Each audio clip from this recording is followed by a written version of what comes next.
Okay, let's step into the world of modern espionage. But forget the trench coats and hidden cameras for a second. Think quieter, more, well, insidious. Hmm. Imagine your phone, right? Your most personal device, maybe sitting right there in your pocket. Imagine it being compromised without you ever clicking a link, opening some dodgy email, or, even answering a strange call. Silently. Just sitting there and poof, it's silently giving up its secrets. Yeah. Now, for a lot of people trying to wrap their heads around that kind of threat, especially when it's buried in like dense technical reports and analysis, Yeah. it feels overwhelming. It really can. The details get complex fast. But that's exactly why we're doing this. Our mission for this deep dive, to cut through all that complexity. We're going to take these recent findings that have come out and really drill down into one specific type of mercenary spyware, Paragon's Graphite. Okay. We'll figure out who it's reportedly been used against, unpack the kind of mind-bending technology that powers these zero-click attacks, and understand what all this means for your privacy and security in today's world. Yeah, and what's really crucial about these findings, I think, is they move beyond just, theoretical threats. They give us concrete evidence, real forensic detail, even infrastructure mapping. It helps illustrate how these very sophisticated tools from companies like Paragon Solutions are allegedly being deployed right now. So it's not just hypothetical. Not at all. It shows us it's impacting real people, Yeah. journalists, activists, folks just doing their jobs or advocating for causes they believe in. Understanding the specific challenges these attacks pose is, well, it's key. Absolutely. Mhm. So let's get into it. This deep dive is curated specifically for you. It's designed to give you a clear, really well-informed picture of this complex topic, quickly and thoroughly. And just before we dive completely in, we want to mention that this deep dive is sponsored by Stonefly. They're a leader in enterprise storage, backup and disaster recovery, AI storage, and cloud solutions. So if you're looking for secure, ransomware-proof storage for your valuable data, then Stonefly sells air-gapped and immutable storage really designed to protect you from these modern threats. You can contact sales at stonefly.com to schedule a demo and learn more. Okay, let's start with the people. The individuals whose lives were directly impacted by this technology. Recent findings brought several instances to light where people discovered they'd been targeted. It really started surfacing more widely, didn't it, around April 2025? That's right. Several iPhone users received these pretty stark notifications directly from Apple. Just out of the blue. Pretty much, alerting them that they had been targeted by advanced spyware. Serious stuff. And out of that group, researchers managed to do forensic analysis on the devices of two specific people mentioned in the findings. Yes, two cases were analyzed in detail. One was a prominent European journalist who remains anonymous in the reports for understandable reasons. Okay. And the other is an Italian journalist, Ciro Pellegrino, who works for the news outlet fanpage.it. So not just random internet users. These are people whose work might potentially make them targets. Exactly. And the forensic evidence recovered from their devices pointed very strongly towards targeting with Paragon's Graphite spyware. How could they tell it was graphite specifically? Well, for the prominent European journalist, the crucial piece of the puzzle was found deep inside the phone's internal logs.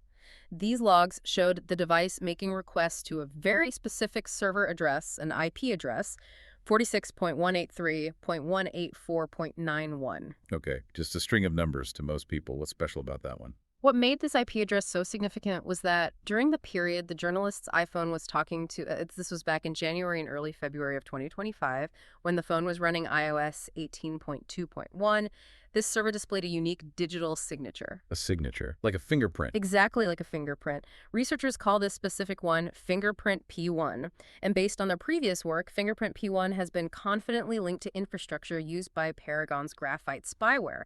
Think of it like a distinctive brand marker left behind by Paragon servers. Wow. So they found Paragon's digital fingerprint on a server that this journalist's phone was talking to right around the time of the suspected attack. That sounds pretty direct. It's very direct, a key piece of technical evidence. And this specific server, which looks like it was rented from a virtual private server provider, a VPS provider, Right. it stayed online and kept showing that fingerprint P1 until at least April 12, 2025. But there's another layer. Oh. Around the same time the journalist's phone was connecting to this Paragon-linked server, the logs also showed activity related to a specific iMessage account. Researchers gave it a label, Attacker 1. Attacker 1. Okay. And what was that doing? Based on the analysis, this attacker one iMessage account is believed to have been the way in. Hmm. The mechanism for a sophisticated iMessage zero-click attack. So the attacker likely sent something via iMessage. Exactly. Something crafted to exploit a vulnerability, infect the phone, and it required no action at all from the journalist. 0 clicks. And Apple confirmed this was a real vulnerability? They did. Apple later confirmed they'd identified and mitigated the specific zero-click attack method in a software update, iOS 18.3.1. They even assigned it a vulnerability identifier, CVE 2025-43200.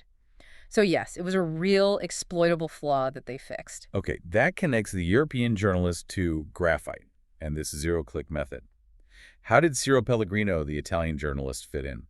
This is where it gets really interesting. The exact same attacker one iMessage account that showed up in the European journalist's logs, it was also found in the logs of Ciro Pellegrino's iPhone. The same account. The very same one, again associated with the suspected Graphite zero-click infection attempt.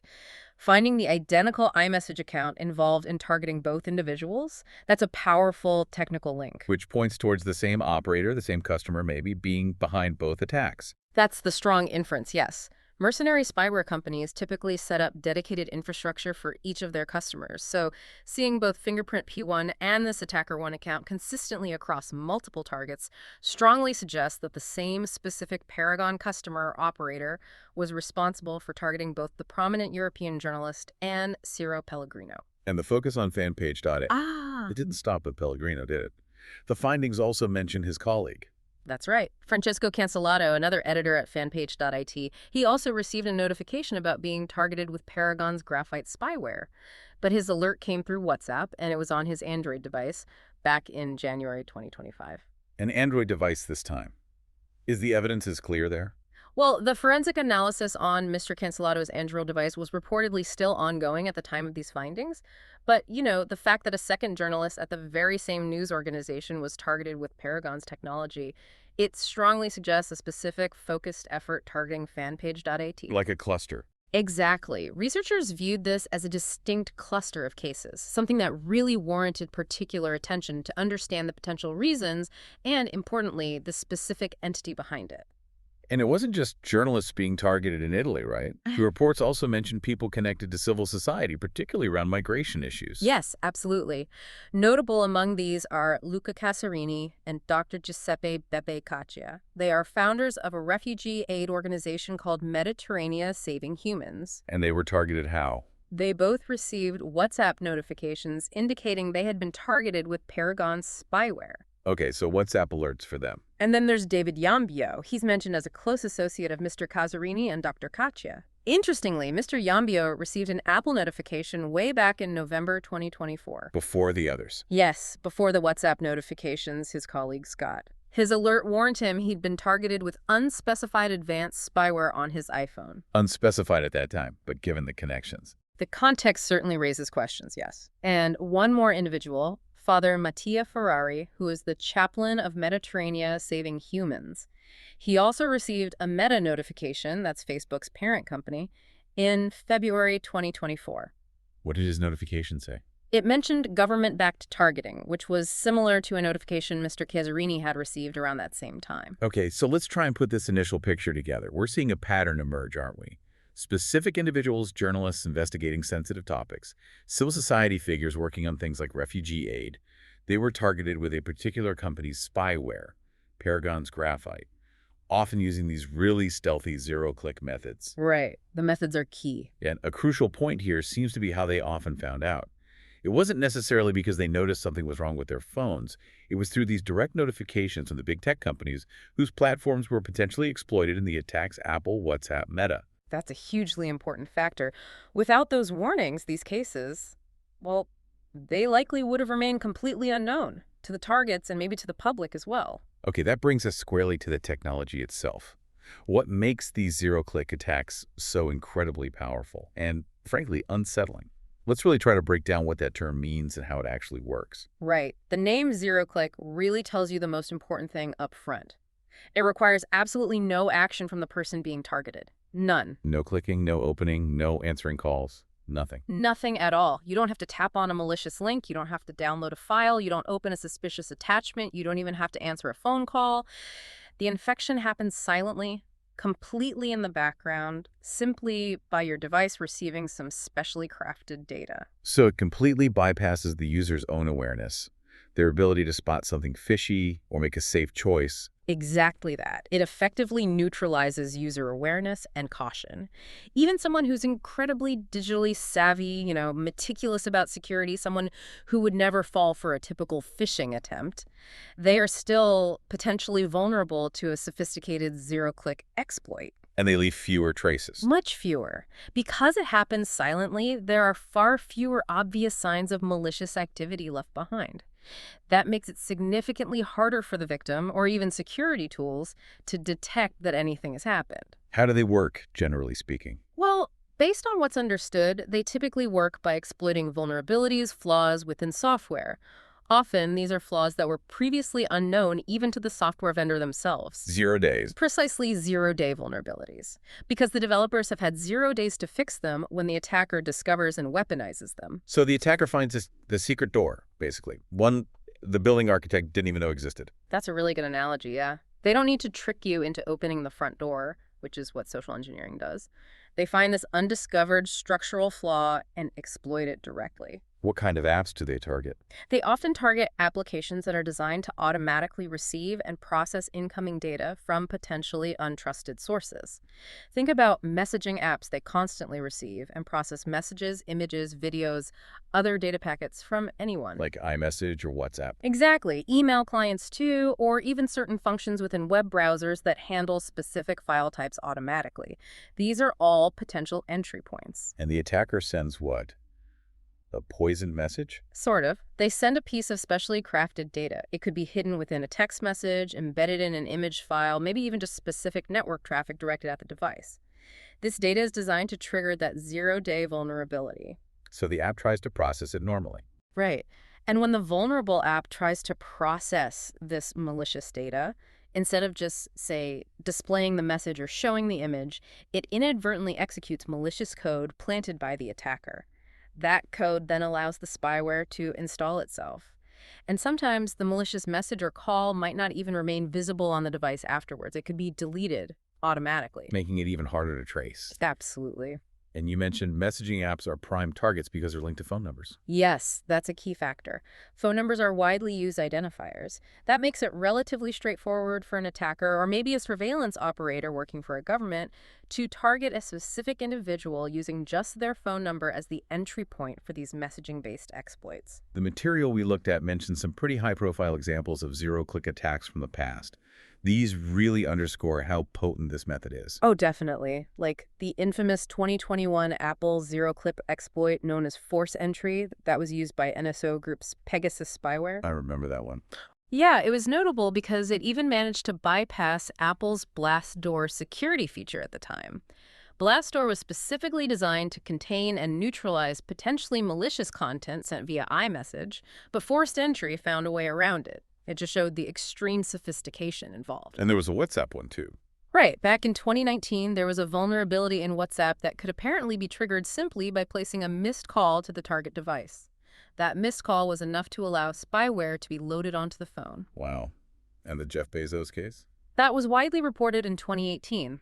A WhatsApp message containing a video file allegedly contained malicious code that, once processed, led to large amounts of data being extracted from his iPhone over several months. Again, the initial vector was reportedly just receiving that message. And even further back, Project Raven in the UAE. Around 2016, yeah. They reportedly used a tool called Karma that also exploited vulnerabilities, apparently via iMessage, to compromise targets. So this isn't exactly new, but it's clearly an evolving and persistent threat. It highlights a really worrying trend and the continuous evolution of these offensive capabilities. And based on these recent findings, Paragon's Graphite spyware is absolutely utilizing this zero-click infection vector, putting it firmly in the category of the most sophisticated surveillance tools currently available. So let's talk specifically about Paragon's Graphite. Once it gets onto a device using one of these zero-click methods, what are its reported capabilities? How does it maybe differ from tools like Pegasus, which often seem to aim for, like, total device control? That's an interesting distinction raised in the reports. Graphite is described as providing access to the instant messaging applications on a device, rather than taking complete control of everything on a phone. So more focused, maybe. It might suggest a slightly more focused capability, yeah, compared to some other spyware tools that really aim for deep persistence and control over literally every aspect of the device. However, There's a but. there is. The findings also include evidence, specifically from Dr. Katch's Android phone, that the spyware did manage to inject itself into other legitimate apps on his device, including a popular messaging app. So that implies it can potentially extend its reach beyond just the initial point of infection or focus solely on messaging apps. Were specific vulnerabilities mentioned that Graphite might be using, particularly on iPhones? Yes, the analysis pointed to a few relevant ones. There was a fix Apple released in January 2025 for a vulnerability in something called the Core Media Framework. What's that? That's the part of the iPhone's operating system that handles processing video and audio. This flaw could apparently allow an attacker to gain higher privileges on the device if exploited. It affected iOS versions before 17.2. And then in late 2024, Apple fixed a couple of zero-day vulnerabilities in JavaScript Core and WebKit. Those sound important. They are. They're core components related to web browsing and processing code within apps. These flaws could potentially allow arbitrary code execution, which basically means an attacker could run their own malicious code on the device. These are exactly the kinds of deep system-level flaws that sophisticated zero-click exploits love to leverage. There's also an older example mentioned just to illustrate the concept, a zero-click flaw in the Mail app on iOS versions before 13.4.1. In that case, simply receiving a specially crafted email without even opening it could lead to a compromise. It just shows how different types of apps can potentially serve as entry points. So the bottom line here really is that these attacks are engineered from the ground up to be as invisible, as undetectable as possible. They leave minimal forensic traces and require immense technical skill to even uncover after the fact. That's the core challenge, absolutely. So if these attacks are designed to be invisible and leave hardly any traces, how on earth do researchers manage to find them? This must be where the really detailed forensic analysis comes in, looking for those tiny, tiny digital breadcrumbs. It's exactly like digital detective work, yeah. Despite the attacker's best efforts to cover their tracks, sometimes artifacts are left behind. Maybe in the device logs, maybe on the server-side infrastructure. Like the fingerprints you mentioned. Exactly. We talked about fingerprint P1 earlier, that specific digital signature found on the server at 46.183.184.91, the one the prominent European journalist's iPhone contacted. Right. That fingerprint is a crucial piece of evidence. It's been confidently attributed by researchers specifically to Paragon's infrastructure, so it provides a direct link from the targeted device's activity straight to a server known to be part of the Paragon ecosystem. A direct technical link. Yes. And then there was that other critical indicator, the one that linked the targets together and back to likely a specific operator, the AttackerOne iMessage account. Right, the same account used against both journalists. Finding the exact same iMessage account involved in the suspected zero-click attempts on both the European journalist's iPhone and Ciro Pellegrino's iPhone, that's extremely significant forensically. Why is that so significant? Well, because, as we discussed, each mercenary spyware customer typically operates their own dedicated slice of infrastructure. So the presence of this identical account across two different targets strongly suggests they were both targeted by the same specific customer or operator who was using Paragon's tools. Okay, so fingerprint P1 points to Paragon's general infrastructure, and AttackerOne points to a specific, likely shared operator targeting multiple people. Got it. Precisely. Now, the forensic picture shifts a little bit when we look at the Android tailgates Luca Casarini and Dr. Giuseppe Caccia, the refugee aid organizers. Okay, what did they find on their phones? On their Android phones, researchers identified a different forensic artifact. They've given this one the codename Big Pretzel. Big Pretzel. Okay. Yes. And researchers believe that Big Pretzel is a unique forensic indicator specific to Android devices that signifies an infection with Paragon's Graphite spyware. And they found this on both their phones. They found evidence of Big Pretzel in the phone logs of Dr. Giuseppe Caccia on multiple dates between late December 2024 and late January 2025. That provides evidence the spyware was active on his device during that specific period. And Mr. Casarini. It was also detected in Luca Casarini's phone logs on at least one date in late December 2024. Was this Big Pretzel indicator confirmed by anyone else? Like WhatsApp, who sent the alerts? Yes, that's an important point. WhatsApp, which had notified Mr. Casarini and Dr. Katcha, provided a statement confirming that they also believe the indicator Citizen Lab refers to as Big Pretzel is indeed associated with Paragon. So, corroboration. Exactly. WhatsApp specifically noted, and I think this is worth quoting, that they have seen firsthand how commercial spyware can be weaponized to target journalists and civil society, really underscoring the reality of this threat from their perspective. Is there anything tricky about finding these indicators on Android? There is a nuance mentioned in the reports regarding Android logs. They can sometimes be sporadic, meaning they don't always capture everything, and they can also be overwritten relatively quickly as the phone operates. So if you don't find Big Pretzel. Right. The absence of the Big Pretzel indicator on an Android device doesn't definitively rule out an infection. It just means the specific indicator wasn't captured or retained in the logs that were available for analysis.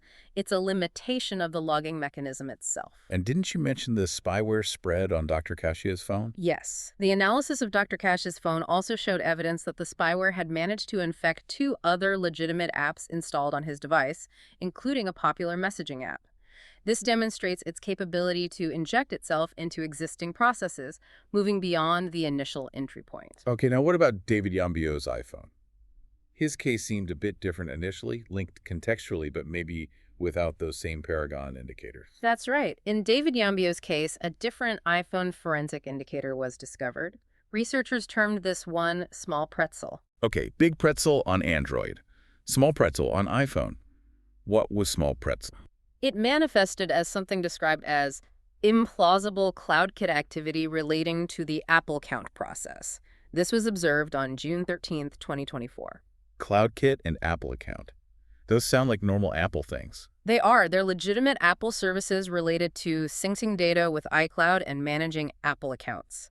So finding implausible activity involving those core system processes would be highly unusual and suspicious. Did they check for other known spyware on his phone? They did. Mr. Yambio's device was thoroughly analyzed, and importantly, it did not test positive for forensic indicators linked to other known mercenary spyware tools. Not Pegasus, not Predator, not Quadream, not Triangulation. None of the usual suspects showed up. So what happened with Small Pretzel? Researchers shared the details about the small pretzel finding with Apple, and Apple came back and confirmed that this specific finding matched an attack method they had already identified, investigated, and subsequently mitigated in the initial release of iOS 18. So Apple knew about this attack vector. It appears so. Apple even released a statement highlighting their rapid detection and mitigation of this sophisticated threat in their latest OS version. Okay, so even though there isn't, let's say, a direct technical link yet established between Small Pretzel and Paragon's known fingerprints like P1, the context around Mr. Yambio's targeting is highly suggestive, isn't it? Absolutely. While the forensic link isn't conclusive technical proof connecting Small Pretzel directly to Paragon in this specific instance yet, the contextual factors are really strong. His connections to the others. Exactly. David Yambio works closely with and is associated with individuals like Luca Casarini and Dr. Caccia, who were forensically confirmed Paragon targets via the Big Pretzel indicator. This close association strongly suggests that the spyware used against Mr. Yambio may well have been Paragon's Graphite, even if the precise forensic artifact detected, Small Pretzel, is different from those found on the other devices. The analysis is ongoing. It also sounds like Paragon's method of infection makes analysis harder, injecting into legitimate apps. Yes, the reports touched on Paragon's reported approach. It involves injecting malicious code into existing, legitimate apps or system processes, rather than installing obvious, standalone malicious apps that might be easier to spot. Hiding in plain sight, almost. Kind of. This makes traditional forensic analysis, where you might scan for unfamiliar app installations, much, much harder. Researchers describe this technique as adding a significant difficulty multiplier for anyone trying to conduct forensic analysis directly on a compromised device. But maybe the app developers could see something. That's the interesting flip side. This approach of operating within legitimate apps could potentially make their activity visible to the developers of those legitimate apps, perhaps through the diagnostic or crash data they collect. It highlights a potential avenue where tech companies themselves might be able to identify this kind of intrusive activity occurring within their own software. Which just brings us right back around to the absolutely critical role of those notifications we talked about at the start. Cannot be overstated. Without Apple, Meta, WhatsApp, proactively telling these individuals, hey, something might be wrong, you might have been targeted, most of this evidence, it likely would never have been found. These cases would probably just have stayed hidden. That's not an exaggeration at all. In many of these cases, those notifications were the trigger. They allowed these individuals to reach out and seek help from digital security experts, which then enabled the deep forensic analysis that uncovered the technical indicators we've been discussing: P1, Attacker 1, Big Pretzel, Small Pretzel. These notifications are a vital, though still imperfect and evolving, part of the ecosystem trying to create some accountability around mercenary spyware. Okay, so we've looked at the targets, the people affected, and the technical clues left behind on their devices. Now let's zoom out a bit and focus on the company reportedly behind this spyware, Paragon Solutions. What have researchers been able to uncover about its origins, its operations, and maybe its global infrastructure? Right, looking at the company itself, based on the reports, Paragon Solutions was founded in Israel back in 2019. Relatively new then. In the grand scheme of things, yes.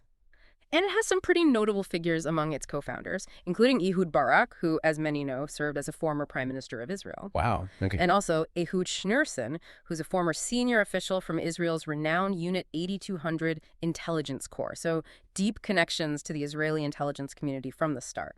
And their main product is this graphite spyware we've been discussing. Yes, that's their core product. Now, Paragon has reportedly tried to differentiate itself from some of its more controversial competitors, like NSO Group. They've claimed to have stronger ethical safeguards in place. How so? They've stated publicly that they only sell to government customers who abide by international norms and respect fundamental rights and freedoms. And they claim they avoid selling to authoritarian regimes. So they're positioning themselves as a more responsible player in what's often seen as a pretty murky industry. That seems to be part of their stated public positioning, yes. The reports also detail what looks like a significant effort by Paragon to establish a presence, a foothold in the United States. Ah, interesting. How? Well, there's a U.S. entity, Paragon Solutions U.S. Inc. It was incorporated in Delaware back in 2021 and later registered to do business in Virginia in 2022. And who's running the U.S. side? The leadership of this U.S. entity reportedly includes individuals with backgrounds tied quite closely to the U.S. government, military, and intelligence community. We're talking about a CIA veteran, a former service member who also served as a Navy director, and a former director at the major defense contractor L3 Harris. So people with deep D.C. connections. It certainly looks that way. And more recently, there seems to have been a change in ownership structure. Corporate filings indicate that in December 2024, all the shares in the original Paragon Israel entity were reportedly transferred to a new U.S. company called Paragon Parent Inc. Paragon Parent Inc., when was that set up? Just 2 months prior, in October 2024, registered in Delaware. Reports suggest this whole move involved the U.S. private equity firm AE Industrial Partners, often known as AEI. A private equity buyout. Potentially, or at least significant investment. And there's talk of a potential merger with another U.S. company called Red Lattice Inc. Red Lattice. Do they have similar connections? Apparently so. Red Lattice also reportedly has board members with significant U.S. intelligence and military backgrounds. Figures like Andrew Boyd, a former senior executive at both the CIA and in the U.S. Air Force, and James McConville, who very recently served as the Chief of Staff of the U.S. Army. Okay, so this pattern really suggests a strategic effort, doesn't it? To embed the company firmly within the U.S. defense and intelligence ecosystem, maybe secure a strong foothold in the U.S. market. That's certainly what the pattern of corporate structuring and leadership appointments suggests, yes. A very deliberate move towards the U.S. What do we actually know about Paragon's business within the U.S.? Any confirmed customers there? Well, there was a report from the New York Times back in 2022 that indicated the U.S. Drug Enforcement Administration, the DEA, had used Paragon's Graphite spyware. The DEA. And additionally, there was a more recent contract with Immigration and Customs Enforcement, ICE. That contract, however, was reportedly paused late in 2024. It came under review by the White House following concerns raised by civil society groups about potential misuse. And the status of that ICE contract now? The reports indicate its current status is unknown or unclear. Whether it was resumed, canceled, or remains paused isn't public information at this point. Okay, so that's the corporate side. How did researchers actually go about mapping Paragon's technical infrastructure? The network of servers and systems it uses to operate graphite globally. This is where that digital fingerprinting we talked about earlier, P1, P2, etc., really comes into play, but on a much larger scale across the internet.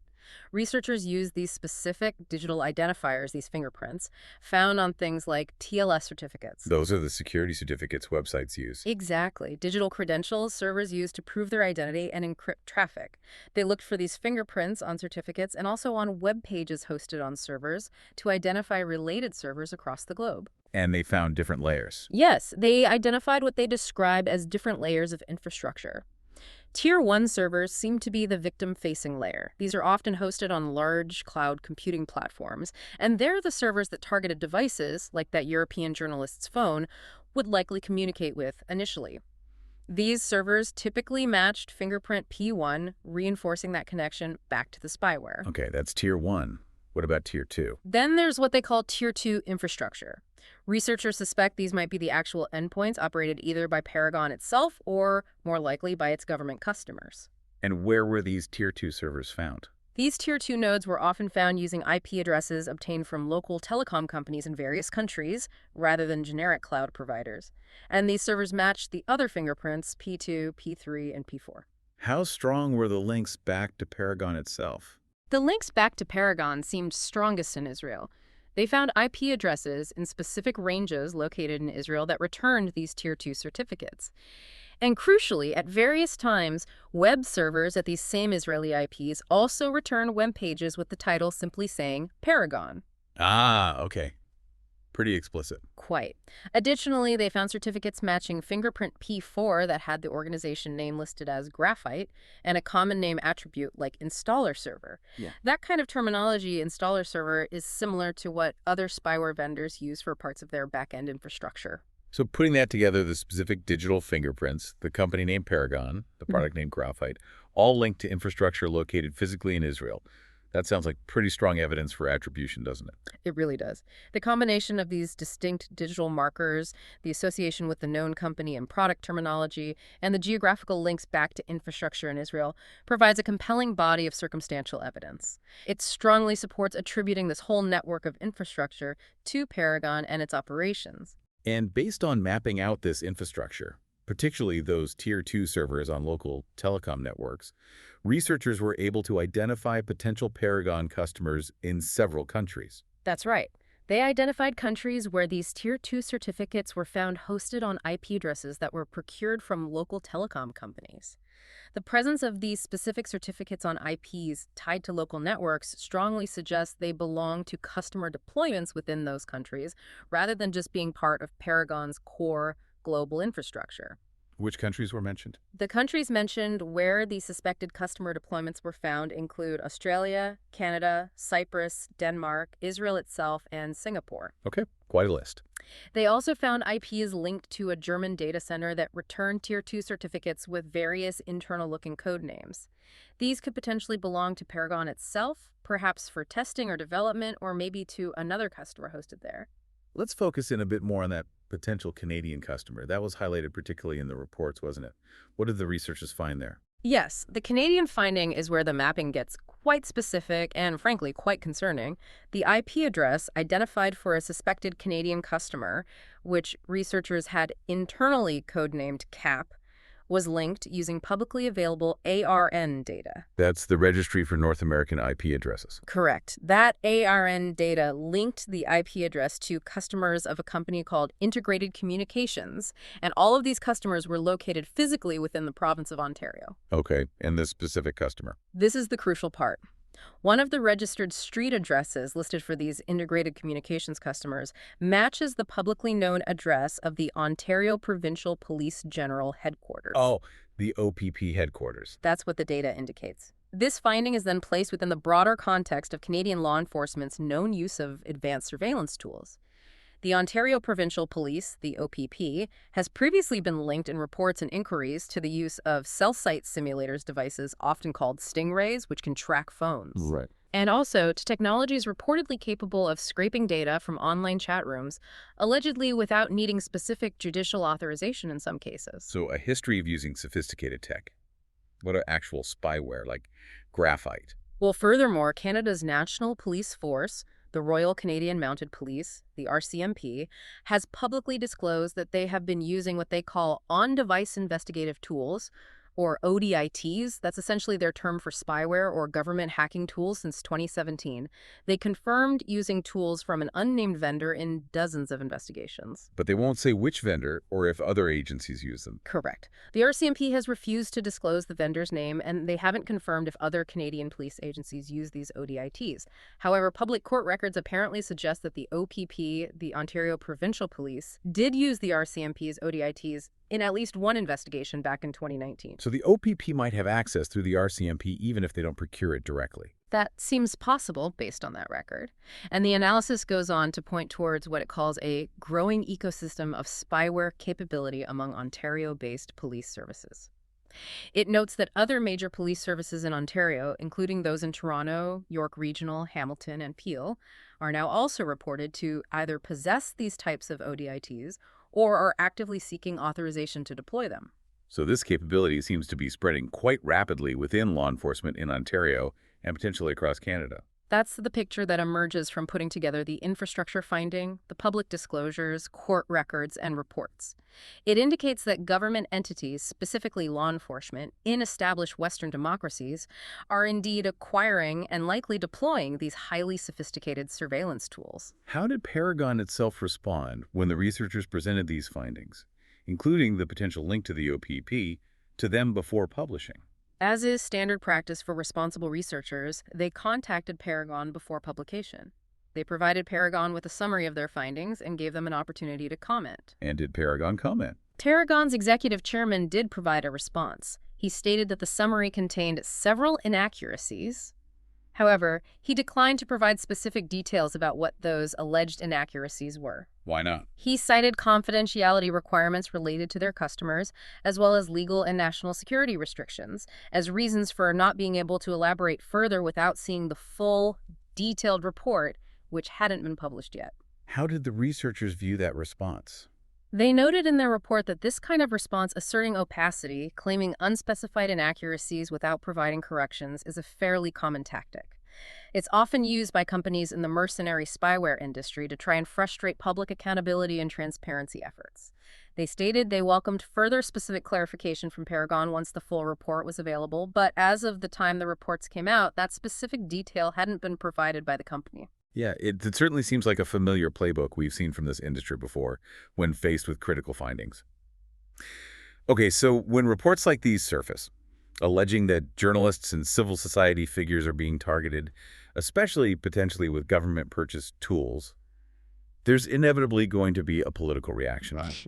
Italy, given the number of documented cases involving Paragon there, provides a really fascinating, although maybe quite complex, example of how a government can react to these kinds of revelations. It's definitely been complex, a bit of a roller coaster in Italy based on the timeline presented in the reports. Initially, back in early February 2025, there were statements coming from the Italian government seemingly denying involvement in this specific affair, trying to distance themselves. Okay, initial denials. But then, very soon after that, major news outlets like The Guardian in the UK and Haaretz in Israel started reporting that Paragon itself was canceling its contracts with Italy. Paragon canceled on Italy. Yeah. Why? Paragon reportedly claimed they were the ones severing ties. The reason given was that they had received unsatisfactory answers from their Italian customers regarding the reported targeting of journalists and activists. Paragon even suggested, according to these reports, that their termination of the contracts was a unilateral decision on their part. But then, didn't the Italian government turn around and publicly confirm they were a Paragon customer? That sounds completely contradictory. It was contradictory, and it really illustrates the kind of complex, maybe even confused communication happening around this issue. Just days after those reports came out saying Paragon was canceling the contracts, on February 12th, the Italian Minister for Relations with Parliament went public and confirmed that, yes, the government was a Paragon customer, and importantly, that the systems were active at that time. Which directly contradicts Paragon's claim of canceling. Directly. And later, the Department of Security Intelligence, the DIS, which is Italy's main domestic intelligence agency, put out a statement claiming that they were the ones who had decided to sever ties with Paragon. They specifically denied that the termination was unilateral by Paragon. So again, you have conflicting accounts coming from different parts of the Italian state and from the company itself about who ended the relationship and why. What about the actual use of the spyware? Did they admit to using it? Also, on that same busy day, February 12th, the director of Italy's External Intelligence Service, known as AIS, reportedly confirmed in a classified parliamentary hearing that his agency had indeed deployed Paragon's graphite spyware on multiple occasions. He even listed the specific instances, apparently. But did he admit to targeting the journalists or activists? No. While confirming the use of graphite, he specifically denied that his agency, AIS, had used the spyware to target journalists or activists. So we used it, but not on them. Essentially, yes. There was also, around that time, a temporary joint agreement announced between the Italian government and Paragon on February 14th.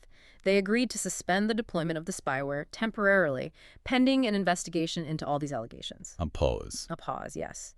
Then, a few days later, on February 19th, the government issued a formal letter suggesting that any information about the case that hadn't already been disclosed should be considered classified state secrets. This attempt to draw a veil of secrecy was somewhat contradicted, though, by the Minister of Justice, who stated in a parliamentary session that no agencies operating under his specific ministry had contracted with Paragon. So you see this pattern evolving statements, sometimes conflicting, coming from different parts of the Italian government apparatus. And eventually the Italian parliamentary committee that's supposed to oversee the intelligence services, COPASIR, they weighed in with a report. Yes, the COPASIR report was published on June 5th, 2025, and this report was quite significant because it did acknowledge something important. It acknowledged that the Italian government had used graphite spyware against Luca Casarini and Dr. Giuseppe Caccia. The refugee aid organizers. Exactly. The individuals on whose Android phones the Bigci Pretzel forensic indicator was found, which, as we discussed, is the confirmed indicator for a Paragon infection on Android.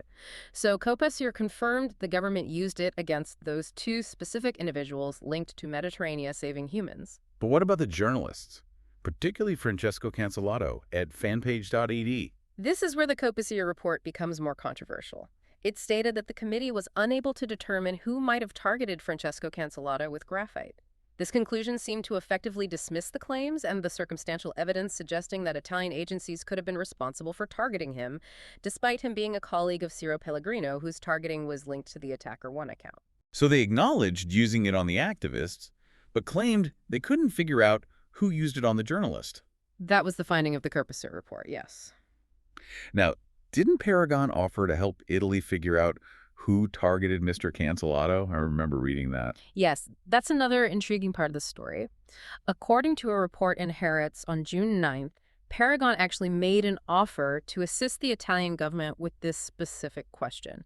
They reportedly offered to check their own internal databases, presumably logs of which customer targeted which number, to see if Francesco Cancellato's phone number appeared as a target of any of their customers. That sounds like a way to get a definitive answer. Did Italy accept? According to the report, the offer was rejected by the Italian government. Rejected? Why would they reject that? The Department of Security Intelligence, the DIS, reportedly explained their reason for rejecting Paragon's offer as being related to national security concerns. They argued that allowing Paragon access or allowing them to perform this check would risk exposing the sensitive activities of Italy's security services and could potentially damage Italy's reputation globally if targeting information became known. But couldn't Paragon just check their own logs without Italy revealing anything? That seems to be the crux of the debate. Later that same day, June 9th, the COPASIR committee itself issued a clarification. They stated that they were aware of Paragon's offer, but had chosen not to accept it in that form. Instead, they claimed they had decided to directly query Paragon's databases themselves. They asserted that this direct query approach by the committee was essentially equivalent to accepting Paragon's original offer and would yield the same results. Is that believable? Yeah. That the committee could just query Paragon's internal logs directly? It raises questions about technical feasibility and access. The committee also expressed a willingness at that time to declassify the testimony that Paragon representatives had given to them previously. So there's still some opacity around exactly what information was exchanged or accessible. How have critics, and importantly, the affected individuals like Mr. Cancellato, responded to the Italian government's handling of all this, especially the COPASIR report? Well, critics argue that the COPASIR report really appears to downplay the serious allegations concerning the targeting of journalists. They feel it fails to fully address the claims made by Francesco Cancellato Cancelato, who strongly suspects he was surveilled specifically because of his investigative reporting, particularly on potentially sensitive topics like alleged ties between neo-fascist groups and anti-Semitic organizations in Italy. Some observers, and reportedly even Paragon itself, according to some sources, found the Copacer Committee's conclusion that Italian agencies weren't responsible for targeting Mr. Cancelato to be, quote, implausible. Implausible. Strong word. It is. There's a perspective floating around that the government's decision to reject Paragon's direct offer of database verification, even while claiming they would perform equivalent checks themselves, might have been motivated, at least in part, by a desire to avoid potential political embarrassment. If Paragon's own records clearly show that Italian agencies were indeed responsible for targeting the fanpage.it editor. A potential cover-up, or at least avoidance. That's the concern some critics are raising. Francesco Cancelato himself reportedly expressed significant disappointment with the official response from Copacer and the government. He stated publicly that he had hoped for a different outcome. Either, the government acknowledging the use of these powerful surveillance tools but strongly denying any misuse while committing to a full investigation, or at the very least, committing to actively investigating whether a foreign government might have been spying on Italian journalists on Italian soil. In his view, neither of those responses fully materialized. This whole situation also serves as a reminder, doesn't it, that Italy isn't just a country that buys mercenary spyware. It's also a country that produces it. That's a really important piece of context, yes. Italy is known as a significant player in the global mercenary spyware production market. The reports we looked at mentioned several Italian firms operating in this space. Companies like Arie, RCX Lab, which used to be the infamous hacking team, now operating as Memento Labs, SIO, Innovia, Rexer, Neg, and Cyforgate. There's quite a domestic industry there. So Italy has its own commercial interests in this technology being sold and used globally. Absolutely. And it's worth noting the legal framework for using spyware within Italy, according to bodies like the Venice Commission, its use is supposed to be permitted but limited, restricted to investigations of particularly serious offenses like mafia-type criminal association or certain specific offenses committed by public officials that carry a maximum prison sentence of at least 5 years. And importantly, judicial authorization is supposed to be required for each deployment. So a legal framework exists on paper. Yes, a legal framework exists. But these cases involving journalists and civil society activists inevitably raise serious questions about how that framework is actually being applied in practice, and whether abuses are occurring even within a democratic system that has legal restrictions designed to prevent exactly this kind of misuse. Okay, let's zoom out now from the specifics of the Italian cases and Paragon's infrastructure. What do these findings about Graphite, about zero-click attacks, about the targeting of journalists and activists really tell us about the larger landscape of digital surveillance today?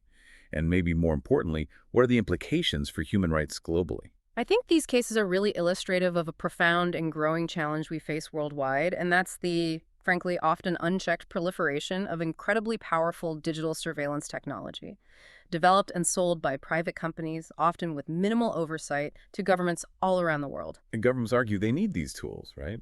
For legitimate reasons. They do. Governments often argue these tools are absolutely necessary for legitimate national security purposes, things like counterterrorism, fighting serious organized crime, and in some cases they might be used for those purposes. However, the historical record, documented over years by researchers and human rights groups, is crystal clear. This technology has been widely, repeatedly misused to commit serious human rights abuses, targeting individuals simply because of their work, their beliefs, or their peaceful opposition to a government. Who are the typical targets of this misuse? The patterns are depressingly consistent. Human rights defenders, journalists trying to uncover inconvenient truths, political opponents, peaceful activists, lawyers representing sensitive clients, academics, basically anyone who might challenge or scrutinize state power. And while we often hear about the worst abuses happening in authoritarian regimes, these recent findings involving Paragon are critical because they confirm targeting happening within established democracies like Italy, and they identify potential customers like law enforcement in Canada. It shows the problem is truly global. It affects civil liberties even in countries that are supposed to have stronger legal protections and democratic oversight.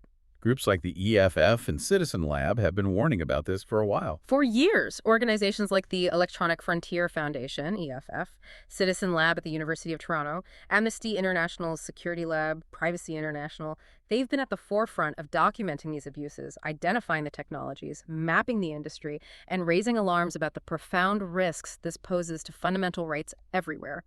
It feels like there's this inherent tension, doesn't it, between a government's understandable desire for powerful surveillance capabilities to protect its citizens and the very real demonstrated risk of those same capabilities being turned inwards, abused for political control or suppression. That tension is absolutely at the heart of the entire issue. Even when a government acquires these tools with stated legitimate intentions, say, to investigate organized crime, the reports consistently highlight that there's a significant temptation to use these powerful technologies for political purposes. It's just too easy once the capability exists. Mexico is often cited as an example. Yes, the experience of Mexico with NSO Group's Pegasus spyware is frequently brought up as a major cautionary tale. It was reportedly used extensively against journalists, lawyers, human rights defenders, even politicians under multiple administrations, despite being purchased ostensibly for fighting cartels. The warning from researchers and human rights groups is stark and consistent. Even within democracies, where legal safeguards exist on paper, this technology is highly likely to be abused without extremely robust, independent, and transparent oversight, which is often lacking. So given this secrecy, this potential for abuse, how difficult is it to actually hold these mercenary spyware companies accountable, or the governments that might be misusing their products? It is incredibly difficult. The entire industry operates behind this thick veil of secrecy. Companies routinely cite customer confidentiality agreements, national security concerns, and various legal restrictions as reasons for not disclosing who their customers are, how the technology is used, or what safeguards are really in place. Which makes it hard to investigate abuses. Extremely hard. It makes it very difficult for independent researchers, for civil society groups, or even for governments that aren't the direct customer to gain any real visibility into who is being targeted and why. This fundamental opacity is a major, major barrier to achieving accountability and providing any meaningful redress for the victims of unlawful surveillance. Have there been proposals to try and tackle this? Yes, there have been various proposals put forward over the years.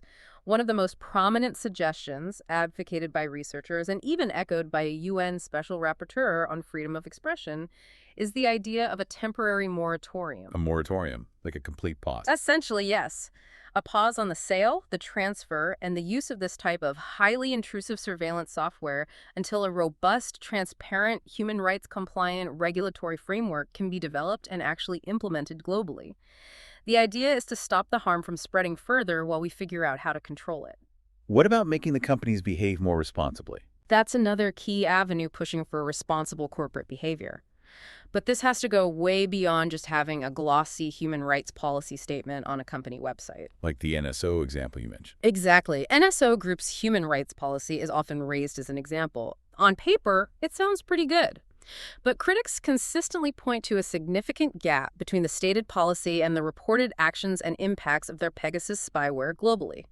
There's a lack of transparency regarding any independent external oversight of their sales or operations. And there seem to be loopholes that allow them to avoid disclosing crucial information when credible allegations of misuse arise. So, responsible behavior requires much more than just words. It requires verifiable actions and genuine transparency. Is there a more concrete proposal for what responsible behavior should look like? Yes, one very concrete proposal gaining traction is the Know Your Customer or KYC approach. This is championed by organizations like the EFF and is also reflected in draft guidance issued by the U.S. State Department concerning the export of these kinds of sensitive technologies. Know your customer, like banks do. Similar concept, yes. It means that the spyware companies themselves need to conduct genuine, thorough due diligence. They need to actively investigate who is trying to buy their technology. What is the potential customer's human rights track record? How do they actually plan to use the technology? What legal safeguards and oversight mechanisms exist in the customer's country? And if the risk is too high? Ideally, the companies should either build their tools in ways that are technically more resistant to abuse, which is incredibly hard, arguably impossible for spyware, Or, more realistically, they should simply refrain from selling or supporting technologies where there's a high risk they will enable or facilitate human rights abuses. And this KYC process can't just be a one-time check at the point of sale, it needs to be ongoing. Periodic reviews of customer usage, independent audits, having empowered internal compliance staff who can actually veto a problematic sale or suspend a contract. And ideally, some public reporting on these processes. But as we saw with Paragon starting in Israel, many of the most high-profile companies selling these tools aren't based in the U.S. That must complicate efforts by the U.S. government to regulate this, right? It absolutely does. It's a major challenge for any purely national regulatory initiatives. However, the U.S. government has taken some significant steps recently, signaling that addressing this issue is becoming a higher priority. What kind of steps? Well, the White House and Congress have imposed restrictions or pauses on U.S. government agencies procuring certain foreign commercial spyware products. The U.S. also led a significant joint statement back in 2023 involving several partner countries, explicitly acknowledging the human rights risks posed by the misuse of commercial spyware and committing to work together to counter it. And wasn't there an executive order? Yes, President Biden issued Executive Order 4-093. This prohibits U.S. government departments and agencies from procuring or using foreign commercial spyware if it poses undue risks to U.S. national security, or if it has been misused by foreign governments to enable human rights abuses abroad. So the U.S. is trying to use its own significant government purchasing power as leverage. These are important steps, but the global nature of the industry means that international cooperation and harmonized regulations are really crucial for long-term effectiveness. And circling back quickly to the Canadian context we discussed earlier, what's the situation there regarding regulation? The reports highlight a concerning lack of progress in Canada. Despite a parliamentary committee studying the RCMP's use of ODITs back in 2022 and making recommendations, those recommendations have reportedly not been implemented. There's an absence of concrete, specific regulations governing the procurement and use of spyware by Canadian law enforcement agencies. This is despite Canada being one of the signatories to that U.S.-led joint statement committing to counter spyware misuse. So a gap between commitment and action. That's what civil society groups in Canada are arguing. The call from them is clear. Canada needs to implement clear regulations quickly to prevent a widespread spyware abuse problem from taking hold domestically. They emphasize that relying solely on existing general laws or internal police policies is simply insufficient to prevent the misuse of such powerful and intrusive technology. So it really boils down to this incredibly difficult balancing act, doesn't it? Governments feel they need these tools, perhaps legitimately sometimes, but the tools themselves are incredibly powerful, inherently intrusive, and demonstrably easy to abuse, even within democracies. Holding the companies accountable, establishing effective oversight frameworks, it seems like a constant uphill battle with very high stakes for human rights. That sums up the challenge perfectly. It's ongoing, complex, and incredibly important. Okay, all of this talk about sophistication, stealth, zero clicks, potential abuse, it naturally leaves many people, probably many listening right now, feeling a bit anxious and wondering, what can I actually do? How can someone possibly protect themselves, or at least figure out if they might be targeted by something like this? It can feel completely overwhelming, almost hopeless sometimes. It is completely understandable to feel that way, and we should be really upfront about this. Detecting truly sophisticated zero-click spyware, especially if you happen to be the specific target of a well-resourced state-level operator using custom unknown exploits, that is incredibly difficult, maybe impossible for the average user with just standard consumer tools. Because they're designed to be invisible. Exactly. These attacks are designed from the outset to be invisible and leave minimal, if any, obvious traces. Now, if you look at discussions happening in online communities, like that Reddit forum thread mentioned in the material, you see this concern reflected very clearly. What are people asking there? You see people asking for help, sometimes suspecting they're being spied on due to personal situations, like maybe a conflict with a former partner or a contentious legal dispute. They're asking, what can I do to detect this? How can I remove it? And what kind of advice do they get in those forums? Well, the common advice shared tends to be things like perform a full factory reset on the device, check for any unusual configuration profiles that might have been installed, look carefully through the list of installed apps for anything strange or unfamiliar. Are those typical consumer-level steps actually effective against something advanced like Paragon's Graphite?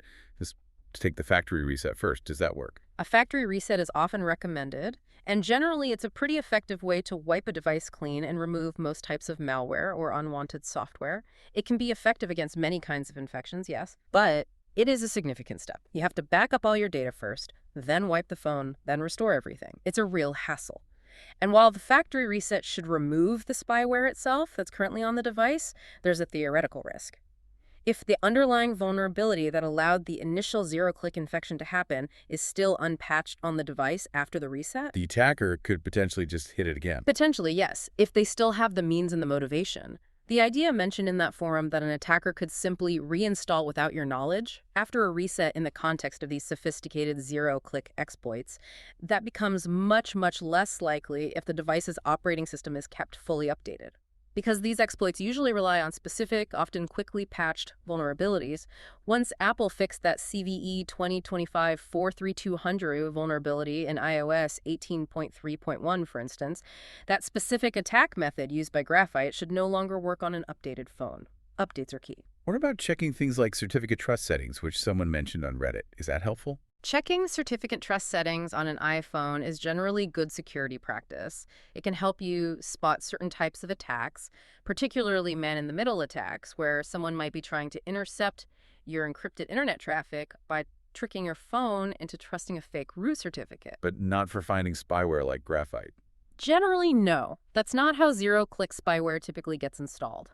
So while it's a good check for other threats, it's less relevant for detecting the core compromise method we've been discussing with zero clicks. It really just shows that people are understandably looking for any unusual sign they can find when they suspect something is wrong. What about other advice like disabling app permissions or using app data protection? Again, those are good standard security practices. Limiting the permissions apps have or enabling features that try to sandbox app data can definitely help limit the damage if an app does get compromised. It restricts what that compromised app can access. But a true zero-click exploit is usually designed to bypass the need for user interaction or app permissions entirely. It often aims to gain access at a lower system level. So these measures are less relevant for preventing the initial zero-click compromise itself, though they might offer some mitigation afterwards. And people mentioned using third-party scanning tools. Yes, you see mentions of specific commercial anti-spyware tools like Certo Anti-Spy was named in that Reddit thread. Now, without endorsing any specific products, the fact that people are turning to these tools reflects two things. One, they recognize the difficulty of manual detection, and two, it often highlights the frustration and maybe the feeling of helplessness or even dismissal that potential victims experience when they suspect something is deeply wrong with their device, but lack the technical means to confirm it and maybe feel they aren't being taken seriously. Okay, so given all that complexity and the limitations of standard tools against these really advanced threats, what is the most practical, actionable advice for listeners? Based on everything we've learned from these findings, what's the single most important thing someone can do? Honestly, the single most important defense that individuals have against these types of attacks, the ones that exploit known or eventually discovered vulnerabilities, is incredibly simple, but absolutely crucial. Keep your operating system, your firmware, and all your applications updated immediately, whenever you get prompted. Just do the updates. Don't ignore them. Do not ignore them. The updates released by companies like Apple, Google, Microsoft, they very often contain patches for the very zero-day flaws and other vulnerabilities that spyware like Graphite exploits. That fix Apple pushed in iOS 18.3.1 for CVE 2025-43210, the one linked directly to the Graphite attacks. That's a perfect example.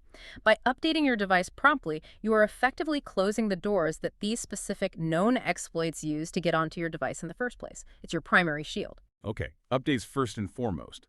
What about general cyber hygiene beyond that? Absolutely. Good general cyber hygiene significantly reduces your overall risk profile for all sorts of threats, not just spyware. First, only download applications from official, trusted app stores, the Apple App Store, Google Play Store. Avoid sideloading apps from unknown sources. And regularly go through your phone and uninstall apps you no longer use or need. Each app is a potential attack surface. Second, and this is critical, absolutely avoid jailbreaking your iPhone or rooting your Android device. People sometimes do this to customize their phones or install unofficial software, but it fundamentally undermines and removes crucial security layers built into the operating system by the manufacturer. It makes your device far, far more vulnerable to malware and exploits. Second, and this is critical, Third, always use strong, unique passcodes or biometric authentication like Face ID or Touch ID to lock your device itself. Don't make it easy for someone with physical access. Second, and this is critical, fourth, use strong, unique passwords for all your online accounts, especially important ones like your email and cloud storage. And enable a multi-factor authentication, MFA, like two-factor or three-factor authentication, everywhere that offers it. This makes it much harder for attackers to take over your accounts even if they get your password. Second, and this is critical, fifth, regularly back up your important device data. This is essential not just for recovering from malware or spyware, but also from device loss, theft, or failure. Second, and this is critical, and maybe lastly, use features like pop-up blockers in your web browser or adjust browser settings to prevent pop-ups, as malicious pop-ups can sometimes be part of malware delivery schemes trying to trick you into installing something. Okay, those are all solid, generally applicable security practices, but let's be realistic. For individuals who might be considered higher risk, like the journalists and activists targeted in these reports, or maybe lawyers, politicians, business executives dealing with sensitive information, the challenge of detecting and protecting against truly sophisticated, targeted attacks from state-level actors. That remains significant, doesn't it? Even with good hygiene. It absolutely does. For high-risk individuals who might be facing potential adversaries with custom zero-day capabilities and significant resources, relying solely on consumer-level tools and standard security practices, while essential, may unfortunately not be sufficient. So what else is there for them? This is where specialized resources become absolutely vital. There are organizations out there that provide expert, often pro bono, assistance specifically for individuals who believe they are at high risk or who have received one of those official threat notifications from companies like Apple or Meta. Organizations like Access Now, through their digital security helpline, and Amnesty International Security Lab are well-known examples. They have the deep technical expertise and forensic tools necessary to conduct much deeper analysis than an average user could. Reaching out to them is often the recommended next step for someone in that high-risk category who suspects targeting. And for organizations like news outlets, human rights groups, law firms, corporations that are concerned about the risk posed to their employees, particularly high-value individuals who might use personal devices for work, which is common. The reports mention exploring something called mobile MDR solutions. Mobile MDR. What's that? It stands for Managed Detection and Response for Mobile Devices. This is different from the more traditional mobile device management, MDM solutions, which are often more focused on enforcing corporate policies, managing device settings, and tracking assets. Mobile MDR is designed to be much more proactive in detecting threats, including sophisticated ones like zero-day exploits, as they happen on mobile devices. It represents a more active security posture aimed at mitigating the risk coming from employee devices, even personal ones used for work, BYOD. And again, it seems like we keep circling back to the importance of those notifications from the big tech companies like Apple, Meta, and WhatsApp. They really seem like a crucial piece of the puzzle in this very complex landscape. They absolutely are. For all the criticism tech companies sometimes face, these notifications are genuinely empowering in this context. They shift the balance of power just slightly away from the attacker and towards the potential victim. They inform people, allow them to seek expert help, and potentially confirm if they have indeed been targeted. And they help researchers, too. Immensely. They provide researchers with vital data points. Each notification, especially when followed up by forensic analysis, helps researchers identify new threats, track the infrastructure used by spyware vendors like Paragon, understand their methods, and ultimately push for greater accountability from both the spyware industry and its government customers. Without those notifications, so much of this activity would simply remain hidden in the dark, undocumented, and unchecked. They are a crucial part of the accountability ecosystem. #TagOutTrap. So we've really taken a deep dive today into a complex and, yeah, sometimes pretty unsettling world, haven't we? Yeah. We've looked at highly sophisticated mercenary spyware like Paragon's Graphite, the chilling effectiveness of these silent zero-click attacks, the specific targeting of individuals ranging from journalists investigating sensitive stories to civil society activists working on human rights. We've explored the challenging puzzle of forensic detection, trying to find those tiny digital clues, and we've navigated the often messy intersection of corporate operations, government use, national security claims, and political accountability, particularly looking at the Italian response. And it's really clear from all this that this isn't a static situation, is it? It's constantly evolving. Spyware companies are adapting their techniques all the time, reportedly moving towards methods like loading spyware directly into legitimate app processes to make detection even harder. Right, that difficulty multiplier. Exactly. Meanwhile, researchers are continually investigating, uncovering new threats, new vulnerabilities, and the global debate about how to effectively regulate this powerful industry, how to hold both the companies and their government customers accountable for misuse. That debate is really far from settled. There are no easy answers here. Which leaves us, and leaves you, the listener, with a significant question to consider, I think, based on everything we've discussed today. Given that these findings show, quite clearly, that this incredibly powerful surveillance technology is prone to abuse even within established democracies that have legal frameworks supposedly designed to prevent it, and considering just how difficult, maybe impossible, it is for individuals to detect these silent zero-click attacks, how do we as a society actually ensure that necessary government surveillance tools don't become unchecked instruments? Instruments used for political purposes, for suppressing dissent, or even for personal intrusion. It's the core dilemma. Does the primary responsibility for protection ultimately rest solely on the tech companies, constantly playing whack-a-mole patching vulnerabilities as attackers find new ones? Or does the real meaningful effort need to be focused much more decisively on establishing strong international norms, on genuinely regulating this industry, and on finding effective ways to hold both the purveyors and the users of this technology truly accountable when abuses happen? Those are absolutely the critical challenges we face moving forward. Finding that balance, ensuring oversight, protecting rights in the digital age. Indeed.